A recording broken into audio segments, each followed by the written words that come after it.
Good morning, everyone. Welcome to Pre-Market News and Views by In the Money Stocks. Today is October 10th, 2019. My name is Nick Santiago. Thank you all for tuning in this morning. All right, looking at the S&P 500 E-mini futures, we had a wild session after hours yesterday. Futures, though, have come back off of the lows. They are down 3.25 points right now to 29.16 per contract. But all in all, this is basically a flat open. So we'll see how this all plays out today. We do have the Chinese in town. They are negotiating with the U.S., and we'll see what comes out of that. A lot of people are thinking there's going to be a skinny deal, meaning a smaller deal, but no new tariffs kicking into place, something along those lines. So I have to think that would probably already be baked into the cake. But we'll see what we get in this market, and we'll let the market tell us a bit more. But this will be a pretty important trading day. Just a little while ago, we did have some economic data out. I believe we had the CPI, core CPI for the month of September. So again, you could check that out yourself. We're not going to make too much out of it here. We only care about the market's reaction and the pattern on the chart. All right, so let's get started here with stocks in the news. We're going to start off with a big one today. Delta Airlines. Looks like Delta reporting this morning. And what you're going to see here, the stock is trading at 51.93, closed at 53.95. So Delta down ticking a little bit. I'm going to have a couple gap levels ready for us in the intraday stock chat room right at 9 a.m. So if you have not done so, come on over, check out the intraday stock chat room. You can trade right alongside of us. We should have Delta in play today. In sympathy to Delta, you always want to watch American Airlines, also UAL, which is United Continental, and then you have Southwest. All three of these stocks generally will trade in sympathy to the Delta move. So keep that on the radar today. Let's take a look here at BBBY, which is Bed Bath & Beyond. Looks like they got a new CEO. Stock closed at $9.94, now trading at $11.76. So nice little pop there. I'm not really sure where this thing can even go today, but we will look at it once the opening bell rings. It did trade around the $12.30 level, and you can see it's faded there a little bit. So I gotta think you're probably running into pretty good resistance. When I look at the daily chart, I do see the 200-day moving average of around $13.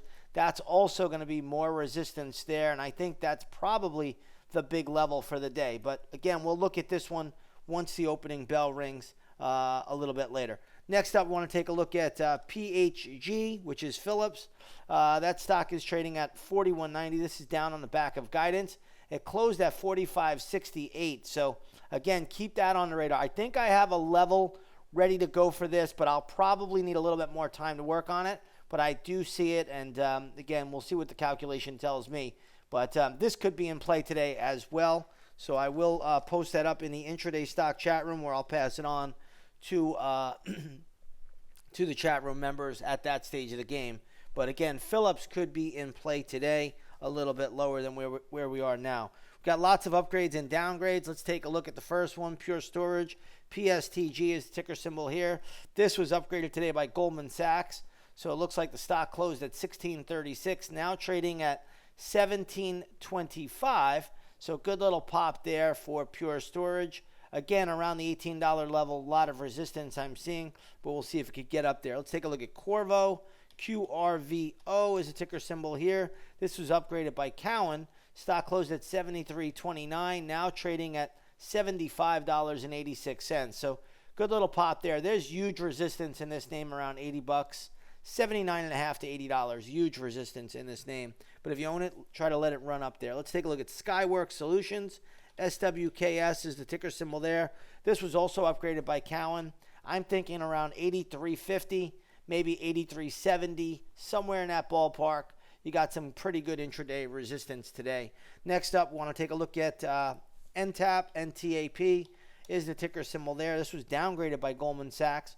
This closed at $51.37, now trading at $49.25.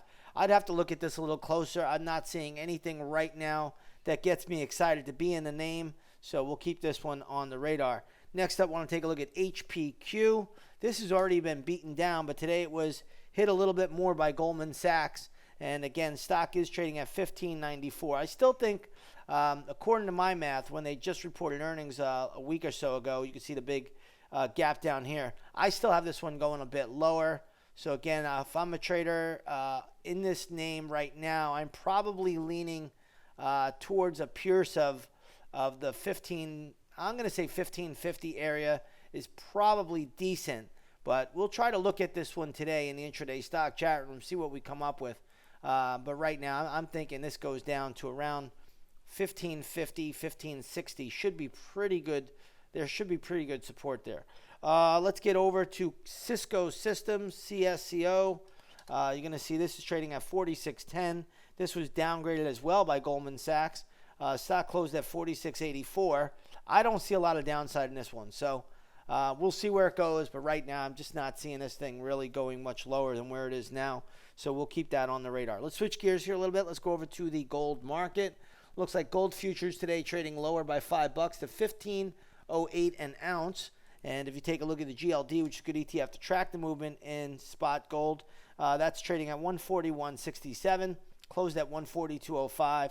There's still going to be a fair amount of support around the 138 level today for the GLD. Let's move over to crude oil. Spot crude right now trading, looks like it's trading higher by 51 cents to 53.10 a barrel. If you take a look at the USO, which is a good ETF to track the movement in spot crude, that's trading at $11.08. Up again from $10.99 at the close yesterday, so a little uptick there, and we'll see how it plays out. Right now, I would remain more neutral on crude oil at the moment than anything else. We'll look at the pattern, though. Once the opening bell rings, we'll see what it tells us then. With that being said, again, we're having a great 2019. If you have not done so, come on over, check us out at the intraday stock chat room at In the Money Stocks. We're having a great year, and we're going to look to keep that going really right into the end of December. With that being said, everybody, have a great session, and we'll see you a little bit later on the charts.